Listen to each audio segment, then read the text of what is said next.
I'm Amy, sex educator, sex and relationship coach, and co-owner of PurePleasureShop.com. I'm April, VP of the cutting-edge sex toy company Hot Octopus, and I dedicate my life to the business of sex. We are on a mission to teach you how to have hot sex, deep intimacy, and how to make your own rules for who you are as a sexual being. Welcome to the Shameless Sex Revolution.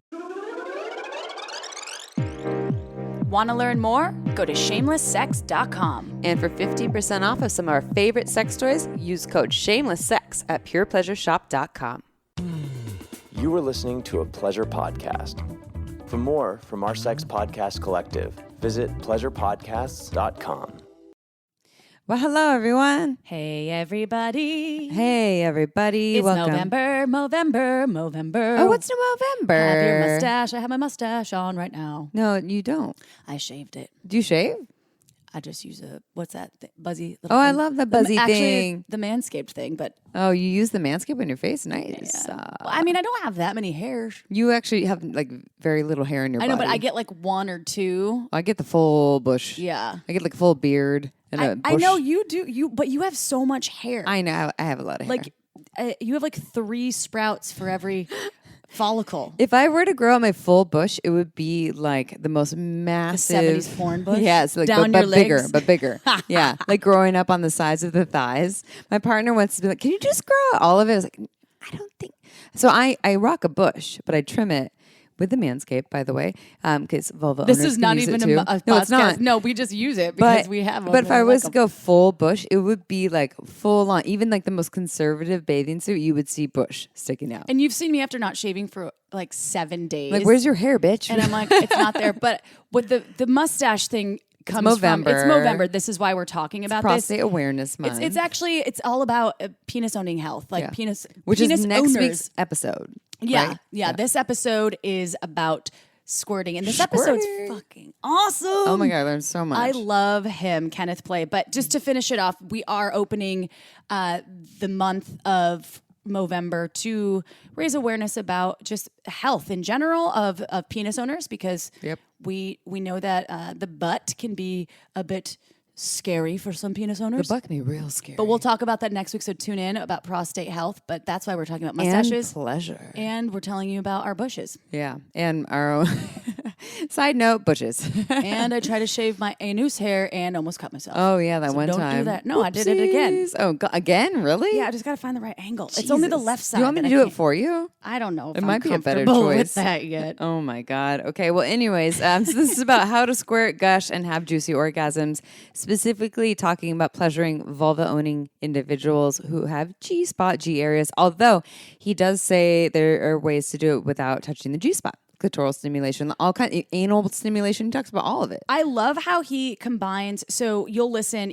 He's a super knowledgeable human, but he combines science with all of these. So, but he was also a personal trainer, so he uses like this gym kind of approach. It's like a sex hacker, but like with all the science behind it. Or like a trainer, if you hired a trainer. And I love that because he worked with Dr. Jana, who's been on our show before. She's amazing. And so there's a lot of solid research and statistics around the information that he's providing, and a lot of personal experience too. Also, he's been and rubbing a lot of G-spots. videos that I consented to watching, and I was like, wow, that is quite fascinating.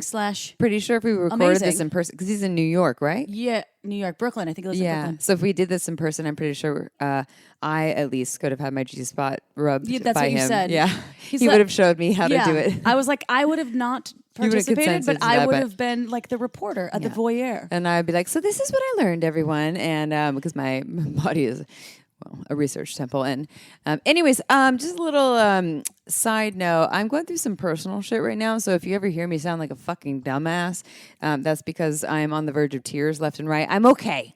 And I'm just a robot. April's a robot, but I'm going through a lot of personal stuff. And so I'm just going to be real about that. But I'm here for you, Chip. Shake and bake, baby. Shake I got and this bake. girl over here. She's like, I got you. I'm like, can you get me today? I do feel like the world, though, and I don't know if anybody else has been feeling that. I don't know if it's the change. If you're on the northern hemisphere, I don't know if it's the changing of the seasons, because it has felt more cold and it's getting darker and we're changing the clocks back in the United States.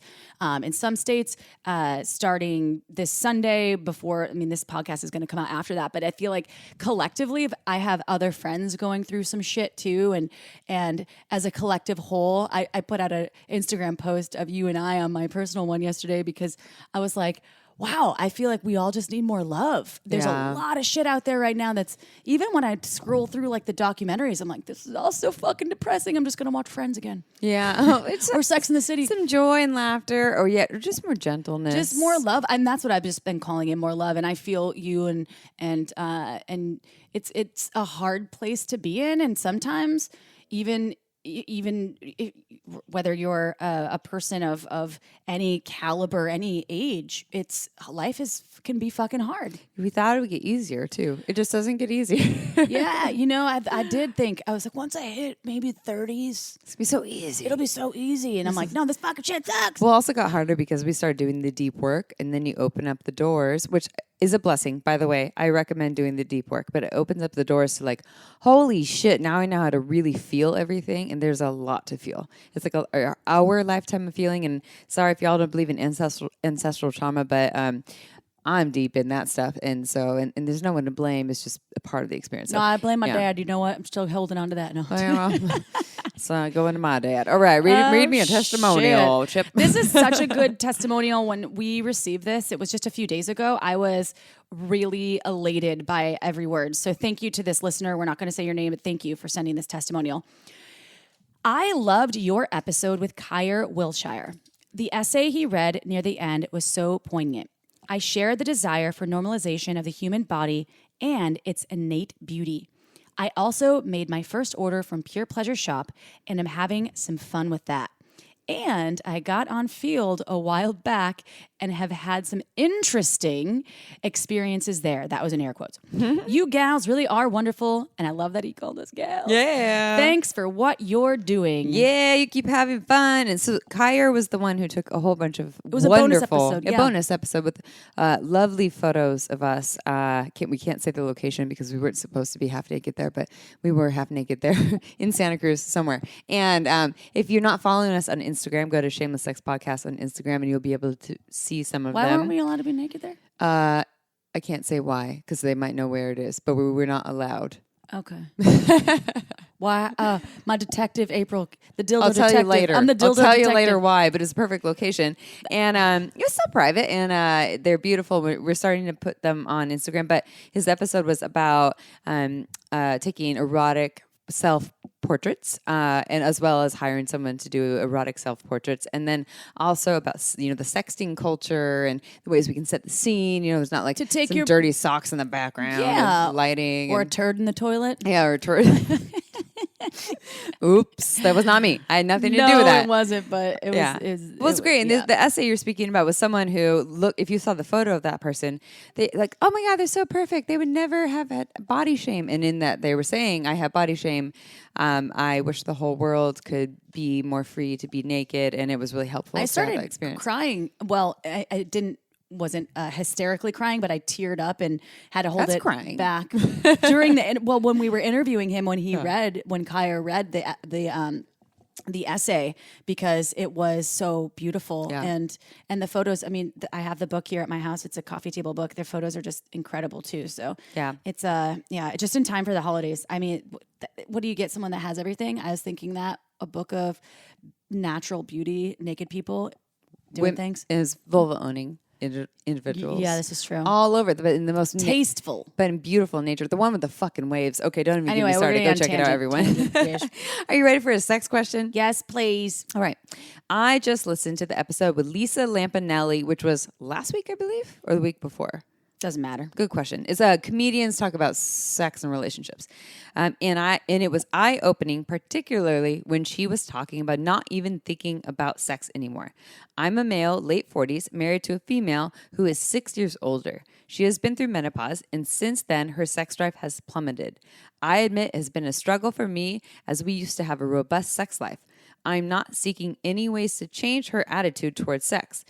I get is largely physiological and beyond her control, but I am looking for ways to manage my sex drive, with the caveat that masturbation in my home is challenging because of 3 adult children still living at home, and quite frankly, my wife's lack of interest in all things sexual has extended to making me feel like a deprived pervert if I mention a need or desire to take care of matters myself. Woo, tricky stuff. And also, we just got that other message on Instagram, by the way, from a listener who was slightly triggered by that podcast. Right. And we did have a disclaimer because that was an out of the box podcast for us. We typically don't do, we love all sorts of and support comedians. Nick's been on our show before, Nick Scopoletti, who was part of their podcast. And we were free rolling, and we knew they're not sex educators, but they're funny as hell. And they're like talking about sex. And they're talking about themselves. And then, I mean, she was a roaster on Comedy Central. That's her job. Yeah. That was her job, to roast. And she's fucking good, and she's genius. Yeah. And when we were talking, I was like, oh, this is going to trigger some folks. And we understand. And there's, a lot of I think light around just laughter and the medicine of laughter. Yeah. Because that helps. And obviously we don't want it to be at anyone's expense. Yeah. And I appreciate the feedback from folks that felt compelled to let us know. And also I encourage people to, right? Sometimes stuff isn't going to be comfortable. Well, I think a lot of the conversations we have is that your brain is your largest sex organ, that anything is possible. If you work hard enough at whatever you want, then you can obtain it. And hormones are a real thing. Aging is a real thing. And while I don't want to say, okay, fine, you go through menopause, it's all over. And Lisa Lampanelli, actually, when she said that, we were like, wow, you're the first person we've had that said, this changed. She's 60 now. She's like, all the holes are closed. I'm fucking happy about it. And that's pretty shameless if you think about it. Totally. And she's honoring her wishes because we asked her questions on the show about masturbation and if the right person came along. And she also spoke about the codependency stuff and how there's been a lot of hard stuff that made it. She's finally liberated. And so for the person that was triggered, we're not actually grateful for your message, which wasn't this sex question person, because I understand what you're saying, that if we normalize it and we did not give the warning before, people might buy into that and be like, oh, that's fine. That's just how it's supposed to be. There's not one way it's supposed to be. Some people say sex gets better after 60. Totally. 100%. It's different for everyone. And so for this person who is saying, I don't want to change my partner, I'm just looking at how to manage my high sex drive that still exists. What are my options here? Like, what do I do? You have 3 children at home. You want to masturbate more. What do you do? Well, showers and the bathroom and your private time in that space can be a good place. It muffles sound. It's a space just for you. So, there still are, we visit sex shops all over the country. There still are sex shops that have rooms where you can go and do your masturbation business. It still exists. And so the menopause piece, which I don't know the age difference between the two. He said he's in his late 40s. She's 6 years older. She's 6 years older, so she's probably in her 50s. We've had episodes with urologists too on the show that have said that with menopause and changing bodies and hormones, there are things that are available to folks. The episode with Dr. Nicole Eisenbrown. Good job. Yeah. See, you're sharp as a I love fucking that. tack, That was a great episode. That, for instance, was informative and it gave me hope for getting older. And I don't want to close all of my holes ever. And if I need to take it in a nostril, I will. It's deep. Just saying. So I but that's everyone's personal choice. It is, and I completely support that. I'm just saying, if this dude, male, sorry, I'm calling you dude. My mom would be mad because I call her dude too. Dude. But if your partner's open to perhaps exploring ways to initiate more desire arousal shifts, right? That could be hormonally shifted with treatments from a urologist or with different. there's so many. It just depends on the human. It depends on what they're into. It depends on how much money you want to spend because that shit can get expensive. And I don't know if your insurance. Why does insurance uncover that? I don't know because they should. Yeah, I'm gonna should someone just seriously. Kidding, well, it would make the world a happier place. But Right? also, so this person is also saying they feel like a depraved pervert if they mention their need or desire to take care to take matters into their own hands. And it's interesting that when your wife had a sex drive, you weren't the pervert. But now that they don't, now you're a pervert because you haven't changed. And that's interesting to me because I think that's just society's shame. Like there's something wrong with you now that the balance is off or there's a change or there's something that's different. But you're still just fine. You're you. Well, I'm wondering if that. So they're also saying that that he has.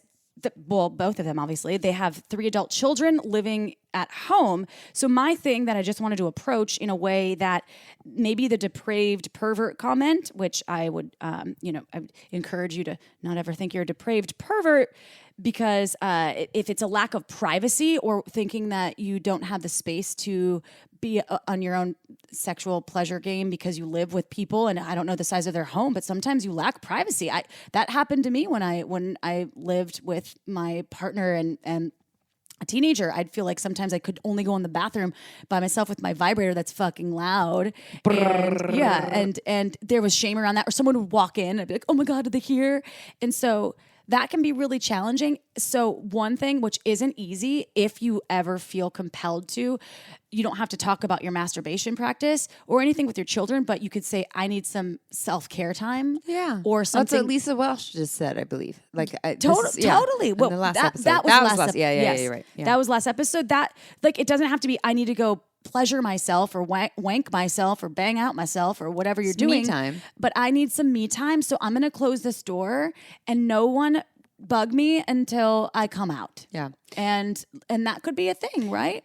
And the last thing I'll add here that will trigger warning to people who are triggered when we talk about non-monogamy. And sometimes when there's desire discrepancy issues, which is what's happening right now in this relationship where one person wants more sex or touch or whatever and the other one wants less.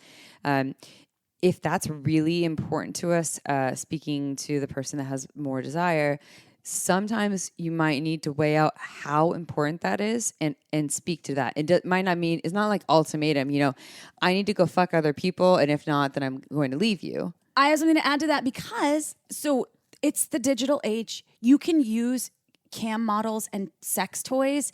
And if you can check in with your Bluetooth partner sex first, toys, that feel like you can watch porn. There's certain Satisfier's Bluetooth sex toys. That's what I'm saying. And you can have devices that link up to products. So there's tech out there that doesn't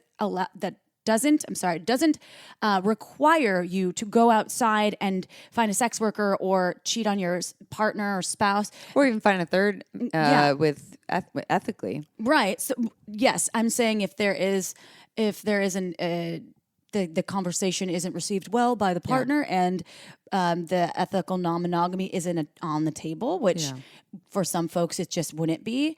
That is another option, and I love that option. Totally, and I think it's still worthy of a conversation if it's super important to you. The shitty thing is that you're feeling like a depraved pervert, and that's not your wife's fault, and that's also not how you want to live your life. So like, what can you do to take matters into your own hands to make it so that you don't have to feel that way without pressuring your partner to change because you don't want to do that too? How can you work together and make something beautiful out of something that's really challenging? So, which will lead me into something that is a little related but a little different, because here's the thing: when bodies change, so can our desires for touch. I know my body, I'm 36. The ways I like to be touched now are different from when I was 20. Sometimes they differ every day. And this is one reason why I love OMG Yes. If you go to omgs.com/shameless, you will know what I'm talking about. They have 2 different seasons. The first one is all about external play. So this is for vulva owners, how to touch the vulva externally. Whether you're a vulva owner and you want to learn how to have bigger, better orgasms, maybe you don't know how to touch yourself, or maybe you love vulvas and you want to learn how to touch them. Season 2 is all about internal pleasure. And it shows you these real-time videos with how many was it, 20,000? So there's 20,000 vulva owners, 18 to 95 years old, and these are scientific studies, y'all. So they're conducted in partnership with a university and the Kinsey Institute, which are all researchers, which I'm so grateful for. And omgs.com/shameless, you can get 10% off both seasons, one season, and that's locked in for life. So you don't have to buy it again and again. It's one time, and then you can get all of the tools, and there's modules, and they're short, and they're so fucking practical. It's tasteful. It's not porn. It's really well done. And we're visual learners. And for this next question right here, like maybe also y'all just need to learn new ways to touch because the bodies have changed. Now, I'm not guaranteeing it's like guaranteed orgasm, but let's not try to learn as our bodies change more. Or if your body feels great and you're having great orgasms, why not check it out and learn more tips? Elle Magazine said it's the best gift you could ever give yourself, which I love. It is. All my clients would attest to that. So I know. go check it out, everyone. All right, read us a bio, Chip. All right, then. I love Kenneth Play, by the way. He's the best. We're going to have him back on the show, too, by the way. We have to because he's so fucking good. Okay. Kenneth Play is an international expert on female pleasure who was named the world's greatest sex hacker by GQ and Men's Health. Kenneth has been featured by more than 100 media outlets, including the New York Times, Nightline, Cosmo, Playboy, Vice, and Huffington Post. Kenneth's forthcoming book, Beyond Satisfied, A Sex Hacker's Guide to Endless Orgasms, Mind-Blowing Connections, and Lasting Confidence, will be released in 2022. To learn more, visit kennethplay.com and use code SHAMELESS for 50% off his Sex Hacker Pro course. But first, listen up, y'all. It's the age of convenience and technology. It's also about time to trade in your aging, outdated vibrator to get yourself a cutting-edge pleasure device that will have you feeling satisfied you're living in this digital age.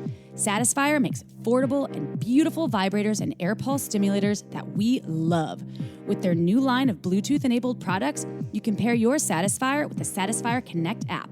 This means you can take your long-distance love to a new level because the app allows you to connect with someone in another room or another country. Now that's satisfying. I love air pulse stimulation so much that on my last weekend getaway, I packed the Love Triangle. It's incredible because it gently wraps around your clit and delivers a combination of pressure, waves, and vibrations. Now, the Love Triangle is as essential as my toothbrush. Satisfyer is offering our lucky listeners 30% off any Satisfyer when you go to satisfyer.com and enter code SHAMELESS30 at checkout. Again, if you're looking for one of our favorite new devices, go to satisfyer.com and use code SHAMELESS30 for 30% off.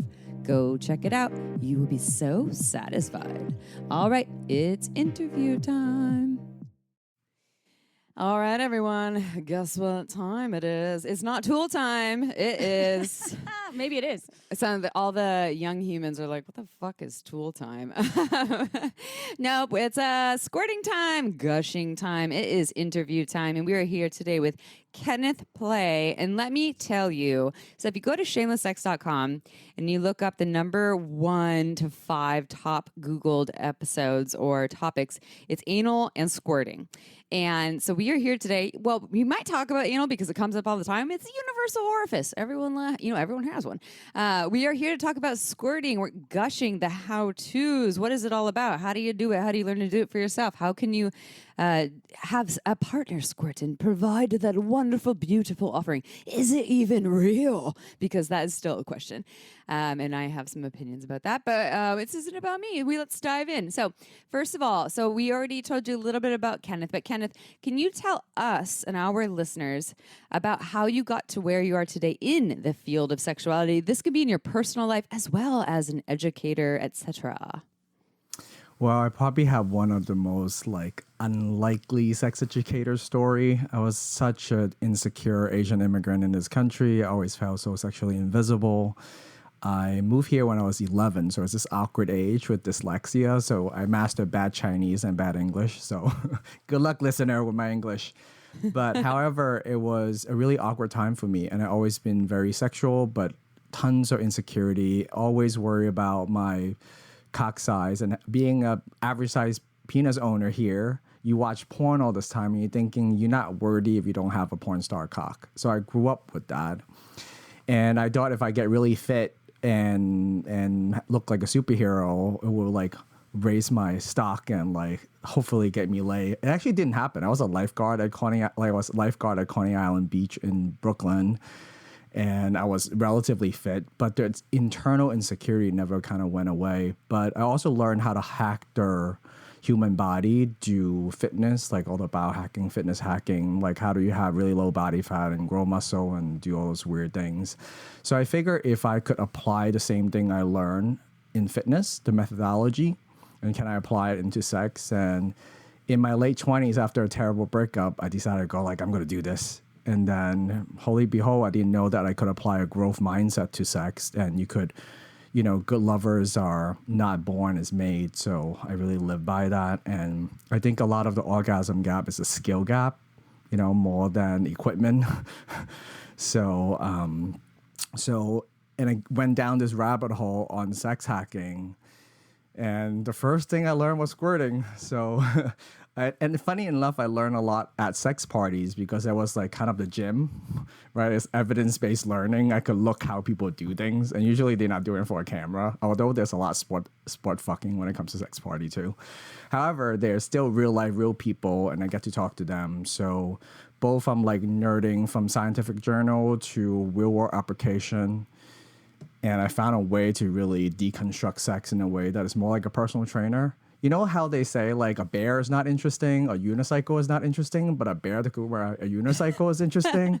So I'm that weird, personal trainer background sex educator. So I'm all about like skill acquisition. How do people actually learn to do it? Because I don't think most dude I don't want to shit on all the straight guys. But however, they don't care, like they improving clitoracy, right, doesn't really help them in the way that how do they apply it in the bedroom is what matters. So I don't think people only want to be more sexually informed. They want to acquire the skills. So I really focus on the skill acquisition. And now I'm like, my dick is all over the internet. I'm shooting porn. I'm making sex ed video. And here I am. Yeah. Oh, I love this story, and I love the comparison of The bear? the bear and the unicycle. Yes, the visual is great there, but sex parties to the gym, and also how you talked about the application, and you said the growth mindset is really an interesting way to think about sex and the menu, the available menu for everyone out there. It can be this growth mindset. So that is really fucking thought-provoking. Thank you for that. And thank you for being here. I'm so excited to talk to you. As Amy was mentioning before we started recording, we watched a video of some of your skills about squirting on this educated platform, and it was incredible. So let's talk about squirting from the perspective of someone that perhaps hasn't has never been able to achieve the art of squirting. Is there a way that they can adapt or learn how to squirt, or is it all about the partner involved? Or can you just talk a little bit more about, from a layman's term, a layhuman's term, squirting and how to do that? Well, I think the first thing is I'm also running the world's largest scientific research on squirting right now with my business partner, Dr. Jana. So their last sample size with their previous study, and we have analyzed all the studies out there, is like less than 400 people. And since Dr. Jana is such a size queen, we got a huge data set, and we got like close to 8,000 people answering the survey. So we have pretty comprehensive data on not only like, I think there's an overglorification of it on one end, like everybody think is like, let's make this splash show. And then there's also removing shame, right? There's people feel a lot of shame about wetting their bed or squirting or whatever people feel. So we kind of want to destigmatize it, also not overglorifying squirting. So that's the first thing. But when it comes to squirting, I think most vulva owner, most women could do it, is a learned skill. And then there's a partner who's providing the sensation. There is voluntary, because you could learn to gain voluntary control versus, someone inducing an involuntary version. And what I mean by involuntary is, if try this, like stick out one finger, Okay, I want you to poke yourself between your eyes. And then most people blink, right? That's a reflex, but keep your eyes open. Try not to blink. Try didn't not blink. to blink. Go See, April you could try Special. not to blink. She's a April squirter. Special. No, if you blink, you're a squirter. That'd be amazing. It's that easy. Podcast that over. easy. You know, like that thing when your doctor hit your knee and all of a sudden you do a kick involuntarily. So it's a reflex that you could trigger it by. You could trigger it just like you could stop yourself from yawning, or you could yawn. There's voluntary control that you could gain over those PC muscles. So most people can learn how to do it, but a lot of people equate that as fluid coming out as an orgasm. So that is not true.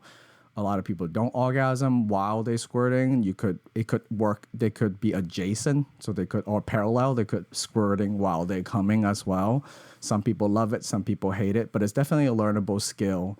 But one thing that I really love about teaching squirting is sort of in a more nerdy sense. It is a great tool for neuroanatomy because G-spot, A-spot, cervical sensation respond to pressure a lot better than friction.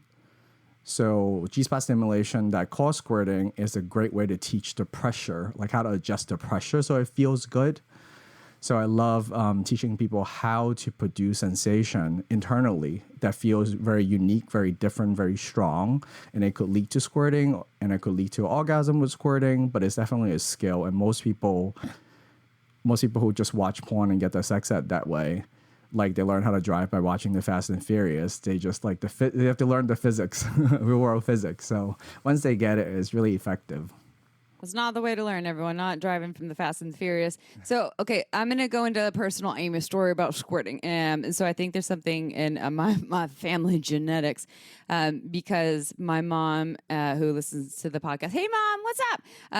Identifies as a squirter. And I also, my very first orgasm I ever had, I had already had penetrative sex with 3 people, never had orgasms, never squirted with them. My very first orgasm was when I was 18. I used the Water Dancer by Vibratech. So it's like a little, very powerful clitoral vibrator, which you can still find at purepleasure.com, everyone. Go check it out. Oh, sorry. Jesus, Pure Pleasure Shop. Thanks, April. God, it's a hard day over here. Purepleasureshop.com. Use coupon code Shameless Sex. You get 15% off the Water Dancer. Anyways, so I used that. I squirted. I ejaculated. I produced a little puddle. I was by myself. I had a partner at the time, actually, who's out the window right now. Hey, what's up? It's my ex-partner out the window right now. What's up, ex-partner of many years ago? Anyways, we live in the same property. So anyways, okay, back to the story. So, and I knew what it was. I had already read, is it Deborah Sundal's book about female ejaculation? So I was aware that it was a thing. And so I didn't shame myself, but I was like, what the fuck? And then it opened up the floodgates. And then when I would masturbate or with a vibrator or actually have sex, then I could squirt for a while. Then what happened, and there will be a question here, by the way. Then what happened is I ended up still shaming myself, convincing myself I must be peeing. This must not be real, even though I knew that I'm like, but it's not because this is pleasure. I'm not peeing. It's very different. It looks different. It feels different. It smells different. When I start to pee, it's hard to stop the flow. Although I do have stronger PC muscles, sometimes it's hard to stop. Whereas when I'm squirting, it's just like gushes, little like splashes. And then it turned off. So this is like early 20s. Then it turned back on when I was about 25 or 26 when someone milked, and I'm using the word milk intentionally. They rubbed my G-spot really hard to a point where it was almost actually too much, but they almost pushed the fluid out. And then it turned it back on. It was consensual, by the way. It was actually on the counter of my old retail store, Pure Pleasure. We were closed at that time, of the old sex shop. And then it turned on. Then it stayed on for a while. Then I had some traumatic stuff happen in a relationship, and then it turned off.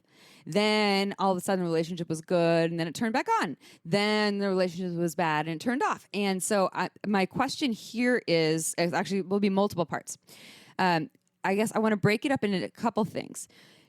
Because you made a face, and this video is on YouTube, by the way, so you can see when I said milking, you were like, I know what you're talking about. You can push it really hard and kind of force the fluid, but that might not actually feel good. Although in that moment I was like, yeah, rough sex, this is great. And so I guess how can people learn to squirt in a way? Is what you're teaching, is it that like let's push it really hard, push the G spot, or is it like slow intentional build up to the point where people have this relaxing release, which I've had? And then also my second question, and if that's too confusing for you, we can just address the first one.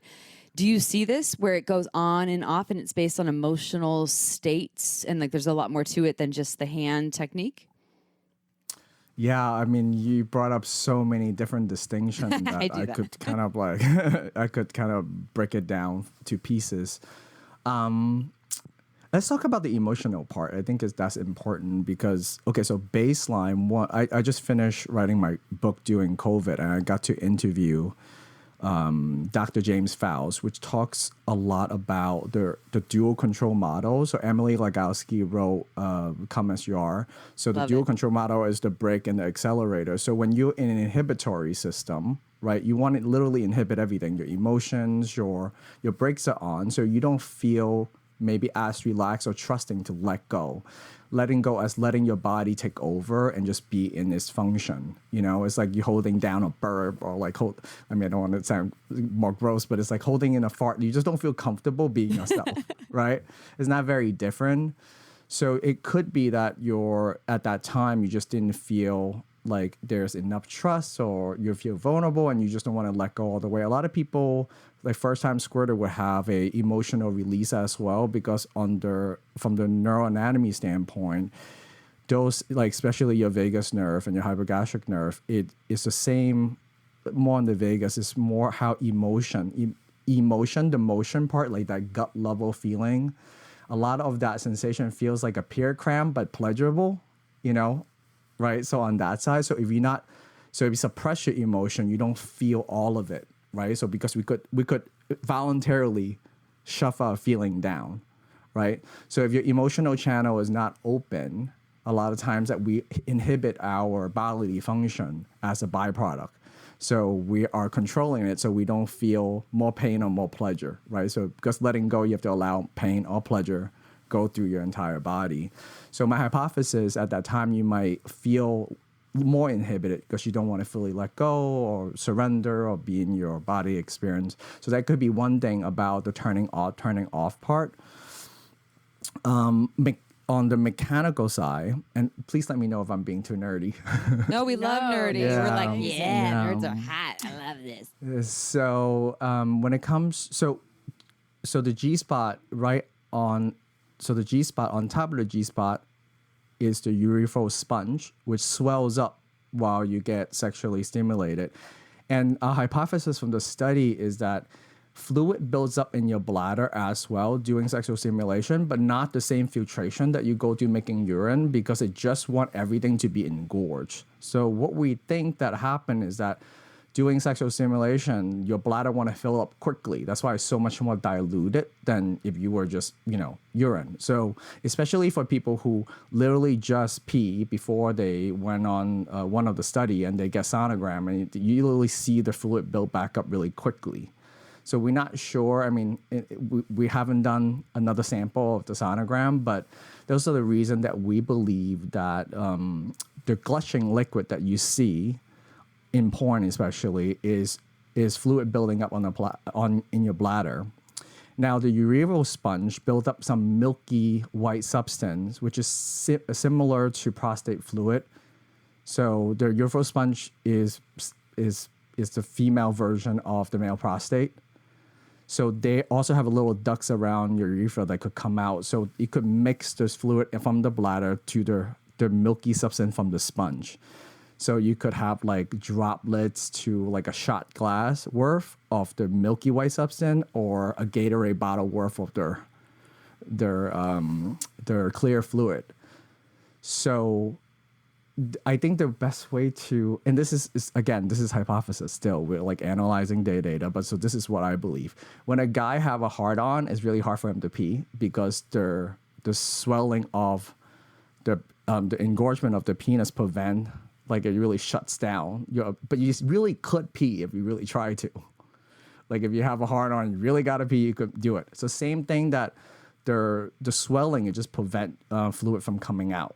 right? But you could kind of override it, especially during intense orgasm when you're fully letting go and you're surrendering. For some people, fluid just comes out.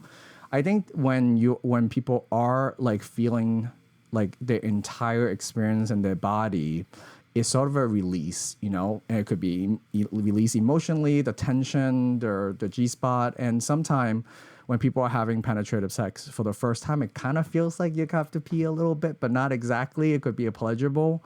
And that's where Emily's book is so important. It's all about the context you associate with that sensation.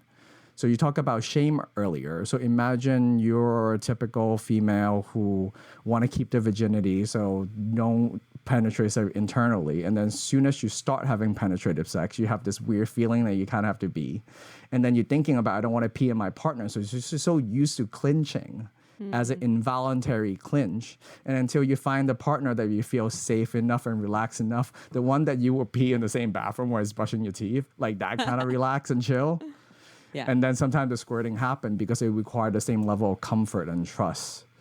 So, yeah. So this is, I think, important when it comes to sex, especially in partnership, or like the trust piece is so heavily underestimated or accounted for, right? Sometimes we just are goal oriented, which brings me to the subject of orgasm in relation to, because you mentioned sometimes you can ejaculate and it won't feel as though you've had the release of a typical maybe cervical orgasm or clitoral orgasm, or the difference from human to human can be so different. So I know from my own personal experience, I have ejaculated and haven't had the release of a typical orgasm that I feel is typical for me.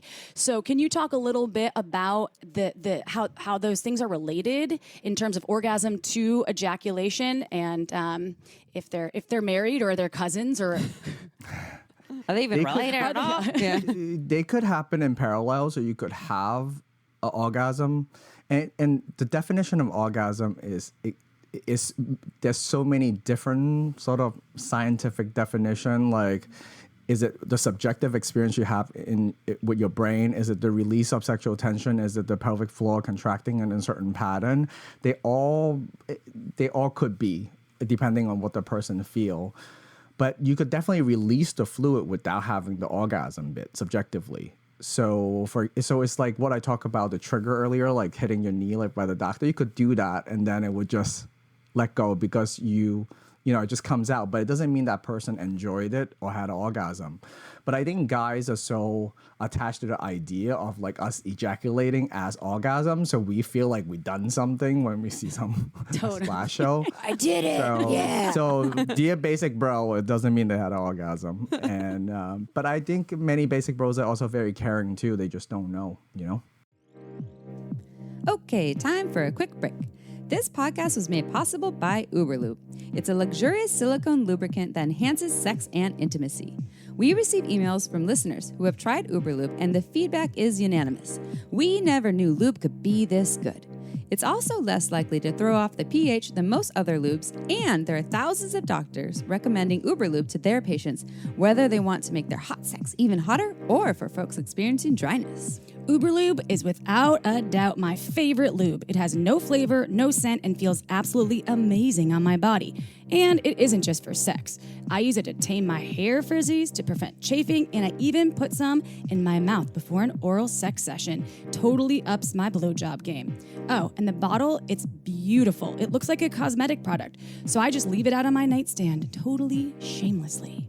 To learn why we think it's the best lube on the planet, check out uberlube.com and use code SHAMELESSSEX for 10% off, plus free shipping. Again, that's uberlube.com and use code SHAMELESSSEX for 10% off and free shipping. This podcast is also free to you because of another one of our amazing sponsors like Dadgrass. Who doesn't love a trip down memory lane? Dadgrass takes you back in time when music was on vinyl, Hangouts meant actually hanging out, and we didn't send you to the freaking moon.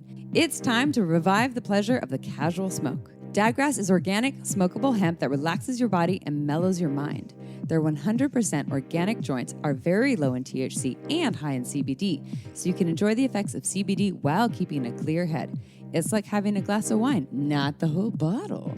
While Dadgrass is for vulva owners, penis owners, and all types of bits, they also offer Momgrass, CBG joints for a more energized vibe. And best of all, their products are federally legal for ages 21 and over, and it ships right to your door anywhere in the U.S. Plus, right now, Dadgrass is offering our listeners 20% off your first order when you go to dadgrass.com/shameless. Go to dadgrass.com/shameless for 20% off your first order. That's dadgrass.com/shameless. Go get your buzz on with ease like the good old days. Dad is optional. All right, back to the interview. That's actually quite nice to say. Well, and I think I don't want to shame anyone from the way that we learned. You know, obviously, like if we learned, we saw that in porn, or we had a past partner who squirted when they had an orgasm, and that was their experience. So then you're like, but that's what I saw or what I learned. And you know, sex is so dynamic and diverse. And then I just bring it back to the idea of penis owners and how penis owners, you know, there's young 4-year-old penis owners who are wanking themselves. You know, they're like in the corner, kind of rubbing one out, and they can have orgasms, but they're not ejaculating. Their body, it doesn't have the ability to do it yet. And then they have the ability later via hormones and all the changes. And then it goes hand in hand. And then there's the penis owning people who eventually maybe want to learn how to have multiple orgasms without ejaculation so that they can have orgasm after orgasm without the refractory phase. And they get it. They're like, oh, I understand the fact that they're separate. But I think that the experience, and I also bring this to vulva owners, I know the people, so penis owners who have the experience of them being married, like April said, might have a hard time separating the two, and then their worthiness is built on like, I did it, which your worthiness being built on performing and making your partner have pleasure in itself, I think can be a trap. Also, though, I know vulva owners who have never experienced it, and they're like, it's not real. It's just pee. It's not real because they've never experienced it either. They've experienced orgasm without it. They maybe have tried it and it hasn't worked. So maybe we could go with like, and this goes with my first part question about like the milking the G-spot and the technique. You know, obviously emotional state and relaxation and safety have something to do with it. But if you were talking to the beginner and we were just giving them some like basic steps on how to learn, and maybe we could speak to you however you want to go about it, speaking to someone learning for themselves with their own hands, or you could speak to a partner, or maybe you do both, up to you, on how to provide this or learn how to do this. What would be like your top tips for some technique? Well, I have a free video on Pornhub. It's like has over 7 million views, like on the technique that I love to teach. So you basically, I mean, if this is a video on YouTube, you're making this gangster hand sign, right? So imagine, 2 middle fingers down. Okay. Imagine this is the anus and this is the clit. So my palm is pushing against the clit, and I'm pushing my hand up, so the back of my finger is pushing towards the anus, creating a free space. So for a moment there is free space, and then I'm pulling back down. So I'm just going up and down like this. So my palm is in contact with the clit, and the back of my finger is pushing down towards the anus, and then my finger is going back up. So I'm not flexing my finger, I'm just using my arm. So it's like a straight hand movement. Yeah. Oh, interesting. But so pressure this way, and then going up and down like this. And because I was a fitness nerd, I kind of like try variation of like, how do I sustain that move like a UFC fighter? Because you don't want to lose. You don't want to reach. You're cramping. You're like, you're cramping. I'm almost there. Don't stop. Oh my God. Yeah. So it's the best position is, and which is shown in the video. So you can just look up Kenneth play squirting 101 on Pornhub. But you basically the person who's doing the hand motion is in a bend over row position because you could use bigger muscles. Wait, a bend over row? Yeah. So a bend over row is a back Oh. exercise when you're pulling your arm this way. Oh, yeah. Right? So those are the bigger cramping. muscles. I'm cramping. Everyone's Yeah. like, wait, pause, I'm going to YouTube. I gotta see what's going on. Watch this. Yeah. And then you are in a triangle stand with your, one palm down, 2 knees, so your center of gravity is good. And then if one of her leg is on your shoulder, what it do is that it gives her a slight anterior pelvic tilt, meaning that her clit is closer to her chin. So she's bent this way, which helps too, because it gives you more leverage. And with all those things combined, and I've tested many variations of this, that's one of the most reliable techniques for first-time squirting. If you want a semi-involuntary version of it, and you could go quite vigorously, and you could calibrate with their partner, but basically you could dial it in quite well, and then you also have a lot of control over the movement, and it leads to 90-ish percentile. And if you want to try it, yeah. Oh, okay. So, But wait. One part though. I think that I'm trying to get a visual. Yeah. Okay. Got it. Yeah, I got it. I got the visual.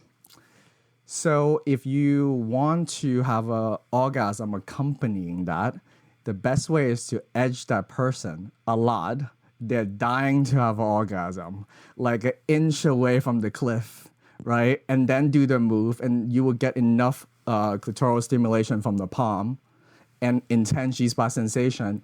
And it kind of makes you want to scream a little bit because there's a lot of sympathetic arousal. So fight or flight is when you have an orgasm. So when you combine all those things, then voila. Oh, the magic happens. And so for everyone out there that doesn't know about squirting to gushing, because there's sometimes people think of squirting and they think it's going to be almost like a squirt bottle, like projectile, right? Where it would come out like a stream shooting out, where you'd have to wear some safety glasses, and they think of it like that. And I have seen porn where people do squirt, and it is a stream that is very directed and it's impressive. And then in my experience, it's been more or less for me personally, it's been more of a gushing that does not stream out. Does that have to do with just the person or the pelvic floor strength, or is it the type of stimulation the G spot is receiving, or is it variable? Is it a total variable that you just don't know what you're going to get? Can I learn how to projectile squirt? She wants to get in my eye, is what she's saying. I want to get in Amy's eye. Absolutely. You don't need G-spot stimulation to squirt. A lot of people could just do to any type of stimulation. It's sort of like you could learn to voluntarily control that, just like your reflexes. You could try not to blink, even though someone trying to poke you in the eye. Like the reflex is to blink, but you could try not to. So you could override those reflexes. On my course, so on the point of video, I show the technique. On my course, I really do a lot of coaching on the receiver, because it's about when the receiver needs to be, first they need to associate that G-spot sensation, like change the context. You know, like the way I coach it is that first I would tell them to squeeze my finger with their pelvic floor, right? And what that feels like versus a relaxed state, and versus bearing down, like you're trying to pee a little faster, like you're trying to push a tampon out. So the best way to learn how to squirt is that when the partner is bearing down slightly, just slightly. And especially when they register that sensation, that intense G-spot sensation, it's counterintuitive, because when you feel that, you want to clinch, right? When I talk about when a lot of vulva owner, a lot of women learn about, first time penetrative sex. So what you want to do is do a little, I know I sound like a personal trainer all the time, but a little bit of coaching. So I would go like, when you feel this, bear down a little bit. But the guy must know all the type of muscular contraction their vagina could do. So they need to know what it feels like when someone is clenching, squeezing, versus relax, versus bearing down.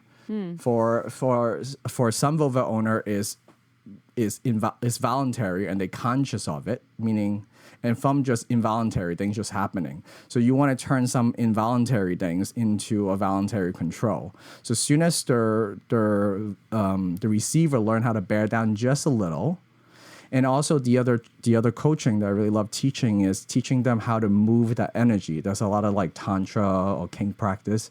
When you have large sensation, right, large stimulation on your body, you know, when you go down a roller coaster, you're like, you know it's coming. So you could fight it, right? You could fight it, or you could just go and then like let yourself and like enjoy that experience.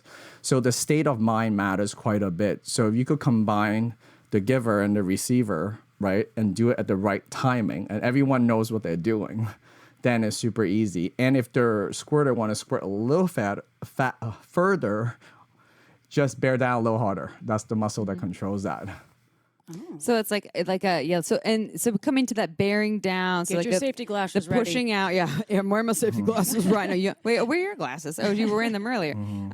So you're kind of like pushing out as if you're trying to push some pee out or something, or some sort of like pushing your genitals outward. I'm doing it right now, everyone. Yeah. Everyone, one, Yeah. 2, 3, bear down. So nice, like the basement. Hey, here we are. So that's what one of your top tips there on how people can learn to do it. So, have you ever met or worked with someone who they did all the things? They felt as safe as possible. They were bearing down, and they still a vulva owner. They still couldn't do this. Is this something that pretty much all vulva owners have the ability to do, in your opinion? Well, my sample size is probably definitely over 1,000 by now. And in the earlier days when I was testing, now it's only 2 user. I sound like a crazy nerd, but No, it's I like only it. 2. Keep going with you. It's only 2 user case that I did not incorporate the coaching bit. Like soon as I do the coaching bit, then it's at 100%. For the last 4 or 5 years, it's 100%. The coaching bit was the critical part. It wasn't the guy. It's like the cliche. I'm gonna make you squirt. Like you're supporting, you're inducing, right? But it really is her allowing her, her experience, and really letting go and surrendering and not fighting her own sexual function. And when she's in that state, it's not. I think that the other part is that when you clinch and you receive intense G-spot stimulation and you're not in the trusting mode, it hurts. Yeah. Right? It's not the function your body wants, but you don't want that to happen, right? So you don't want the override to happen. It feels awkward and doesn't feel good. So as soon as my partner learned how to enjoy the experience, that's when everything changed. So instead of just coaching the giver, it's actually both parties. That makes sense. So is it important to drink a lot of fluids if you aren't yet a squirter or a gusher and you are listening to this podcast and you're going to try it this evening? Should you get ready like you just went to the gym and drink some electrolytes and make sure you're all beefed up with the right amount of food and calories in your system? Do I need to eat kale before, basically? Right. Is that helpful? Because there could be Yes. a lot of pressure with the amount of fluids that are in your system, and so you need to be hydrated, basically. Yeah, you definitely don't want to function pressure doesn't feel good. Like when people want you to come for their own ego, it does not feel good. So the person who's giving has to be detached from the outcome. So I think that's really helpful. You just want to be in service. You want to focus on her pleasure. You're doing it for her. I think it's a really good start. The second bit is, be hydrated. Pee right before you do it. Let the fluid, new round of fluid build up, because if you have some leftover urine in there, it's going to come with, right? So you want to empty out your bladder prior. I'm going to give you all the sex hacks. You want to, if you for some people psychologically making a mess, for the people who likes to keep everything clean and everything April's tidy. raising her hand right now, everyone, just so you know. I know. If you see a stain on your ceiling and you're having sex, that stain will ignore you the whole fucking time. April will be like, stop, I need to go clean This that. is resonating with me Yeah. so much. So you want to eliminate any inhibiting thoughts like I'm going to ruin my sheets, whatever it is. So one of the simple hack is to buy a extra large puppy pad for extra large dogs because it's bigger. Put it underneath your bed and then put a towel on top so it's less cleanup. It will suck up everything and you don't have to worry about your sheet. Have a water-proof mattress cover if you. So you want to create their psychological safety. I could just let go. It's all going to be okay, right? And you could clean it up like a pro. So that will lower inhibition, where we talk about the inhibitory system. And then this is big. If you work out, guys, shave your calluses. If you're going to rub your palm against a vulva, make sure you have nice hands. Go do your nails. If you don't, wear a latex glove. That would be and also lubed up. Put a laughable amount of lube on your hand is great. So those are all the quick sex hack that you could do it.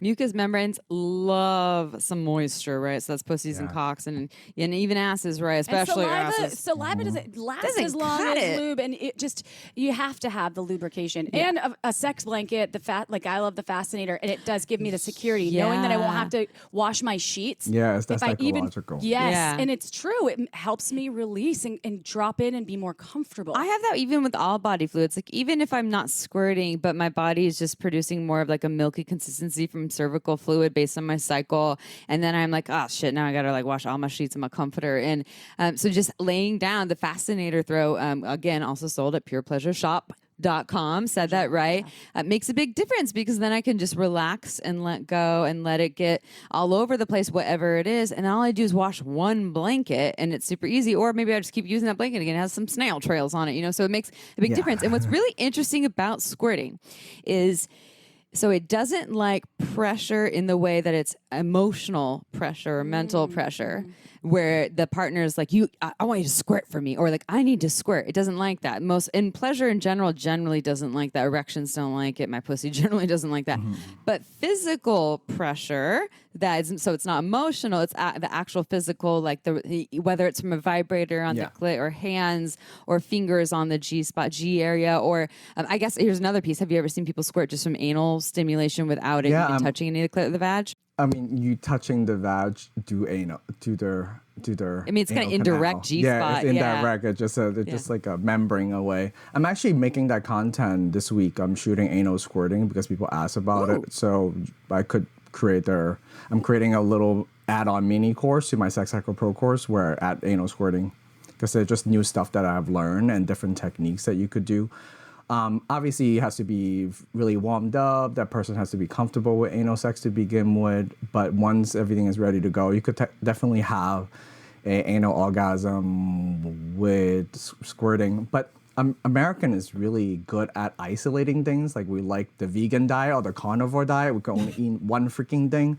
So when it comes to sexual stimulation, it's not isolate. Like you are trying to isolate only a spot, and then we want this orgasm to be, I just tickle right here. But when it comes to orgasm, the nerves do different spots. Just like you could get full eating steak, rice, and some vegetable, it doesn't make it better if you just eat meat. So usually a full meal is full of complexity. So people tend to want to isolate, but bring in the whole party. The more, the merrier. I think that's a good idea in general. It's the menu, right? Yeah. The menu, the sex menu. And the pressure piece is really, I think, important for everyone to taking away the pressure, the mental pressure, because I know that I haven't been able to squirt on command. I'd love to, but I just can't. When you have squirt, has it been from a external toy? So I was just going to actually, you're on the same I'm curious. wavelength as me. So what I wanted to share with folks out there is that we're talking a lot about being penetrated by a giver, and the receiver is able to squirt. And I've had the experience. The first time I was ever able to ejaculate, I was using the magic wand, this extremely powerful vibrator externally, and I was able to squirt without any penetration at all. I was solo, and I grew up I was a bedwetter until a very late age, so I was super ashamed. And then I was like, and this was in my late 20s, and I turned that off because I was like, I don't want to clean up. This is like my mom yelling at me, telling me she's going to put me in diapers when I was 10 because I would wet to bed again, and oh my God, I can't do this. And so I shamed myself, and then I realized like, wow, that was really cool. And then when I started to really drop into my sexuality, I have been able to do that again and again, of course not on command, but from just external stimulation. So the question is, do you always need penetration for, as I'm like the guinea pig here, but as I can attest to, I didn't, but do other folks out there, is this a commonality? Can people do this just with products or themselves or their fingers? I think they associate G-spot stimulation because that's a more reliable way for first-time squirting. But I think, I don't remember the number exactly, it's about 50-50, like external only, combination, G-spot. But the pressure definitely have that like involuntary valve opening, and then there's enough pressure building up, so it just make it make it easier. But if you for a vulva owner, they just have to learn how to bear down a little bit, and when they have intense orgasm, not to hold back, not to clinch, because there's a very involuntary like habits, right? Like you have to learn how to like surrender and let your body do what it wants to do. Like you're riding your own waves, and you have to not control it. So that's whole the mindfulness practice is so beautiful, because it's about experiencing your experience. So as nerdy as I am, like growing up in Hong Kong, like the East is really love teaching people how to experience the world, and the West is explain how the world works. I love the combination of both. So there is the science bit, but ultimately you still have to learn how to experience it fully. I think that's super valuable. So our listeners are like, they love them some woo, but like not a ton of it, because if it's all woo, you're like, it's all about the energy. You're They're the like, perfect amount of woo with gems science. and crystals, I'm tuning out. But then if it's all science, then we're just in our heads, right? There's like a beauty behind having the knowledge and technique, and yet there is such thing as too much, because then we're just trying to like hack all the things and look at our notes and like, let me press pause and go look at the book or go listen to this podcast again, and then I'll give you the orgasm. And it can get really confusing in there on how to navigate this whole space. So you you just finished writing your book. I believe this podcast is coming out somewhere around November of 2021, and you have a book coming out. We don't have the ETA, I don't think, but what can people expect from your book? Like, what can you tell us a little bit more about that? And then also, we also would love to know more about. You said some of the offerings on Pornhub and things, but what can people expect from your book, and how can they find you and work with you? And like, are you working people one-on-one? Like, can I go and have a session with you right after? Yeah. Yes, I do some one-on-one, but that usually with my mentor, Pamela Madsen, at a woman's own and run retreat called backtothe.body.org, so Pamela Madsen.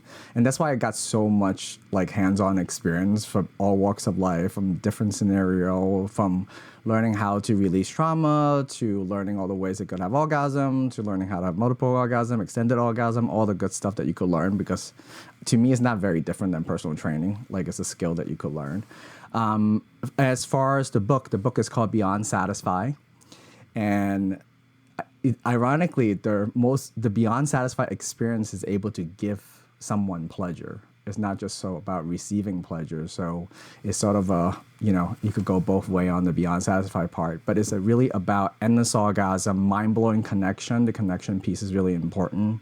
The safety, the connection. Even in the most casual sex, you could still have intimacy. And the last bit is about lasting confidence, because I think skill, like having a skill, is what really gives you confidence. So I love to cook, and you could throw me in any kitchen and I could find something, I could make something delicious because I know how to cook. So I think a lot of men just don't have a vehicle or opportunity to really get proper sex ed, and not in a way that is just about disease, but about pleasure, but in a way they could actually learn to do something. Because, when guys really nerd out on something like jiu-jitsu, they really go after it because it's a thing that they could really embrace. So I love building confidence from competence. Wait, so Pamela Madsen, that's where they can access how to find you?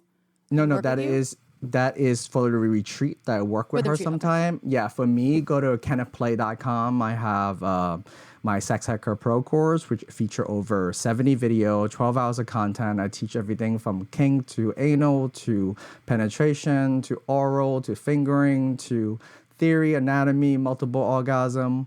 And I really break it down like a personal trainer. And the nerdy part of me broke it down like a game tutorial. So like you learn a new skill. Each skill is about like anywhere from 3 to 17 minutes of videos. And then you could try that skill right away. And then you build your skill. Because imagine you're learning like, okay, let's learn how to do anal entry. And then you slowly anal penetration. Then you learn bondage.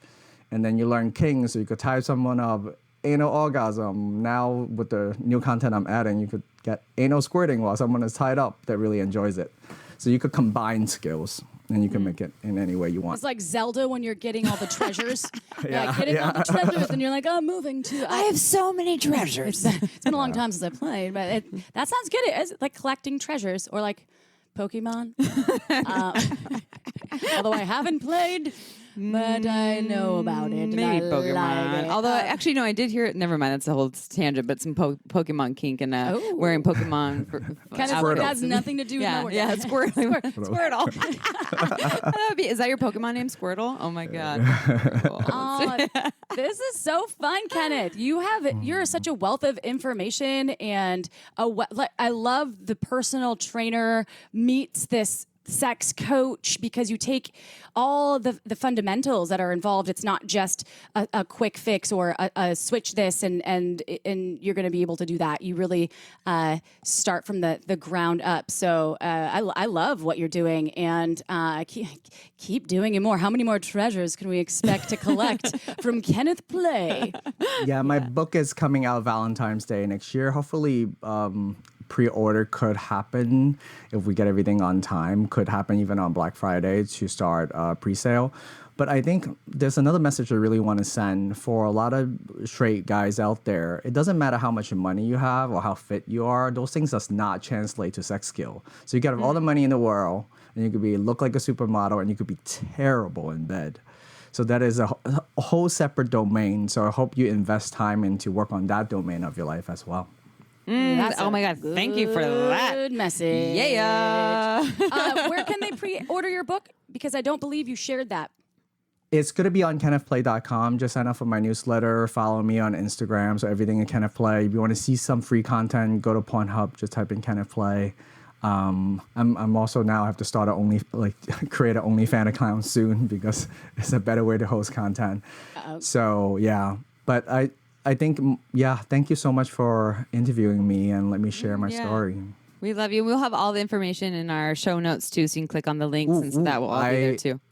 For your audience, if you coupon code SHAMELESS, all cap, will give you the Black Friday pre-sale, so 50% off my course. So normally I sell it for $497. You get $250 off if you use your code SHAMELESS, and I love promoting this way. So if you enjoy this podcast and you listen all the way to the end, you save $250. I love that, and saving money is great. And support Kenneth Play, because he's supporting all of us with all of this amazing knowledge, helping us all, the world, become more tapped in and tuned into our pleasure. My vulva's happy about it. And although Kenneth didn't mention hydrating with wine, sometimes you can also hydrate with some wine. Just mix it with some electrolytes. It will help you squirt. And Maybe. I said it could. Maybe, perhaps. And it's happened to me before. Marginswine.com. You know why we love Margins Wine. We love it so much. It's small batch boutique wine. It's actually from California. Just sign up for the newsletter. There's only a few releases a year. You can try a bottle, or if you want to try 3 or more, you can save 10% off that order by using code SHAMELESSSEX10. Or if you buy 6 or more bottles, save 15%. Just use code SHAMELESSSEX15. Remember, this is only available to our beautiful listeners. Just as Kenneth Play said, with the coupon code SHAMELESS on Kenneth Play's website, too, will save you a bunch of moolah. So get some wine, get some sex ed, get some squirt on. Yeah. All right. Can I give your audience one quick hack? Like super quick. It will only take me 30 seconds. So at the very end, if you master your skill and you give this person amazing, beyond satisfied squirting orgasm the first time, and then she's like in her puddle, the most beautiful thing you could say is, "Don't manage anything. I got you." Ooh.